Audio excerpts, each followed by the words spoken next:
Water is gushing into my apartment from 3 different places. Meh. This is Mental Fitness Fridays. I'm Larry McInnes, and you are awesome. And yeah, water really is coming into my apartment, and I would really rather not have that happen. So when things don't go our way, like minor annoyances or major catastrophes, often our knee-jerk reaction is some blue language or throwing ketchup bottles. But what if our minds were programmed to respond with something like, meh?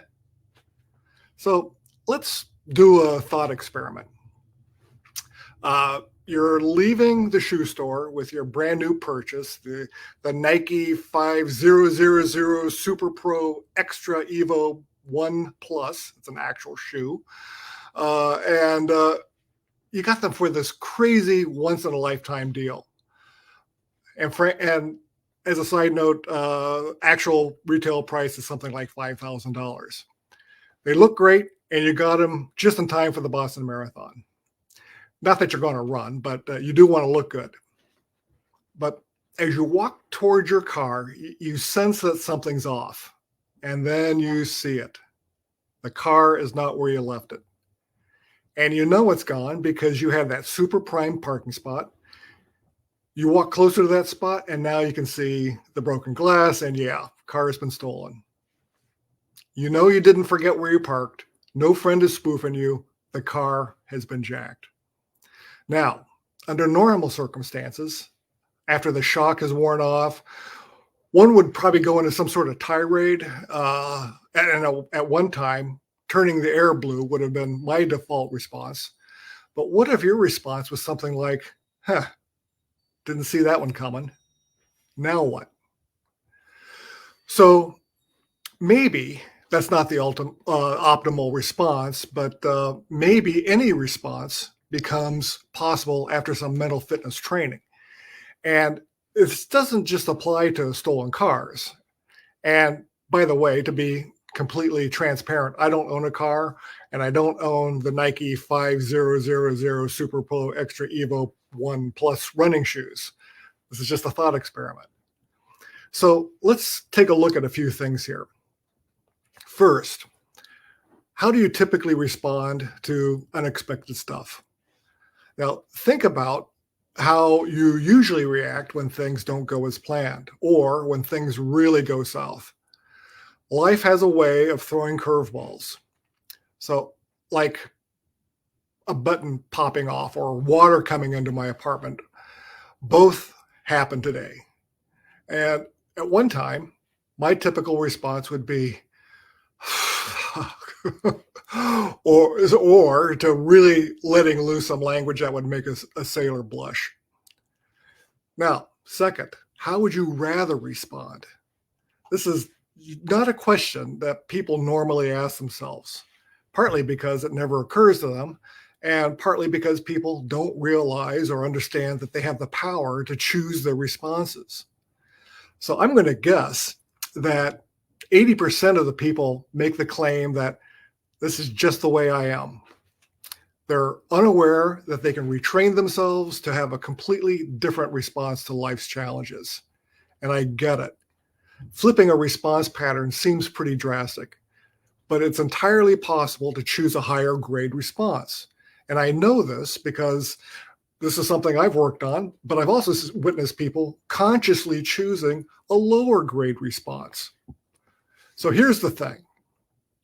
We perform at our best when we feel at our best. And we choose when we choose the lower baseline from which to respond to life's challenges, we're disengaging from our intelligence. So my suggestion is to choose a higher baseline for smarter, more intelligent responses. And the third thing to think about, how do we make this new enlightened response our new default? And it's like asking, how do I get to Broadway? Practice, practice, practice. We respond to stuff the way we do, often poorly, because we've practiced that way. And that way has become a habit. And that habit is a neural network that gets a tiny bit stronger every time we make the same response. But what if we're more conscious about how we respond? So science has shown that our brain is not hardwired for the most part, but it's actually pretty malleable. And you can make new habits and new, more positive neural networks. So this means you don't have to sit down and think about how you're going to react when your car is stolen. You get your new and improved response will automatically kick in. And this leads me to the sage perspective, that every situation or outcome can be turned into a gift or an opportunity. So whether your button pops off or your apartment gets flooded or your car gets stolen, even if you don't believe it, open yourself up to the possibility that a gift or opportunity exists in that situation. Now, I'm not pretending that your responses or your reactions are not genuine. They absolutely are. But what I am saying is your habitual responses are often learned through conditioning and practice. And if you're open to the idea, and the idea that we can reprogram our neural circuitry, then you can replace your complaints with gratitude and enthusiasm. Or at the very least, replace with meh. So catching yourself in the act of complaining takes practice, but it eventually turns into a game. And the idea is to gradually reduce your complaining over time. And I promise it does get easier. But the vacuum left by the lack of complaining needs to be filled. And I suggest filling it with curiosity and interest and gratitude.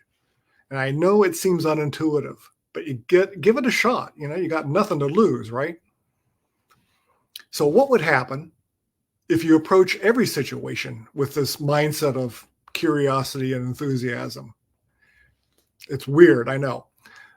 It's definitely not the way we're used to working, but be curious, give it a shot just to see what happens. And we're going to treat this like a science experiment. And I'm going to predict that because you'll respond in a way you're not used to, you're going to get a reply back that you're not used to. And I'll predict it'll be a positive reply. And if you forget in the heat of the moment, and then you have this dope moment in the middle of the night, that's okay. That's part of the learning process. Soon enough, the preferred response will get closer to the challenge and eventually meet it. And when it does, you can give yourself a high five. Now, the idea is to complain just a little less each day, gradually to the point where the complaints are non-existent. So what would that be like? This life without complaints. Sure, you're going to stub your toe, or you're going to meet up with that idiot civil servant, or water in your apartment, or heaven forbid, a stolen car. But what if you responded with meh? Or even better, what would it be like to respond to the situation with empathy to yourself and others, with curiosity, with creativity, with a sense of direction, and with positive action? This is the positive, powerful result from a simple and powerful practice. And all you have to do is decide to use it. And with that, I will see you next week at this time on Mental Fitness Fridays.